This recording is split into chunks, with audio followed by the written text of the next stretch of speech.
एक छोटे से गांव में एक साधारण किसान उमेश अपनी पत्नी और बेटे राज के साथ रहता था। उमेश ने अपनी जिंदगी की हर खुशी अपने बेटे को अच्छी तालीम देने में लगाई थी। उसकी मेहनत और सपनों का फल था कि राज ने शहर के एक बड़े कॉलेज में दाखिला पा लिया।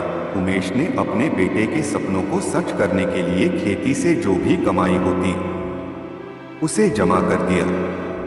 राज को शहर भेजने के बाद उमेश और उसकी पत्नी हर दिन उसकी खबर के इंतजार में रहते। वो दोनों हर फोन कॉल पर उसकी आवाज सुनने के लिए बेताब रहते थे। वक्त बीतता गया और राज पढ़ाई में व्यस्त होता गया। धीरे धीरे उसने फोन करना भी कम कर दिया। उमेश को यह सोचकर दिलासा होता था कि बेटा पढ़ाई में व्यस्त है और बड़े सपनों की ओर बढ़ रहा है। एक दिन गांव में मेला था, जहां पर गांव वालों ने उमेश से पूछा, तुम्हारा बेटा कब शहर से लौटेगा? क्या अब वो अपने गांव को भूल गया है? उमेश ने मुस्कुराते हुए कहा, नहीं, मेरा राज ऐसा नहीं है। वो जरूर आएगा।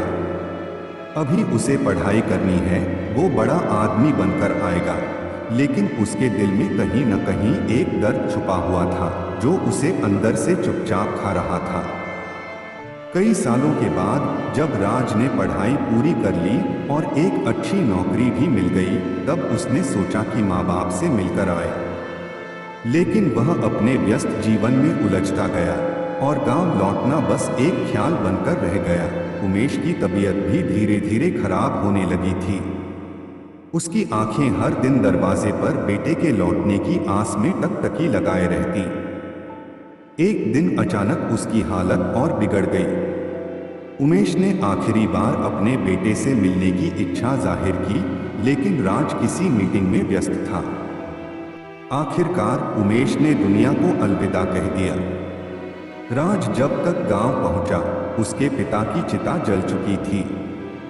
मां ने बस इतना कहा, तुम्हारे पिता आखिरी वक्त तक दरवाजे पर तुम्हारा इंतजार करते रहे। यह सुनकर राज के मन में पछतावे का समंदर उमड़ पड़ा, लेकिन अब पछतावे के सिवाय कुछ भी नहीं बचा था।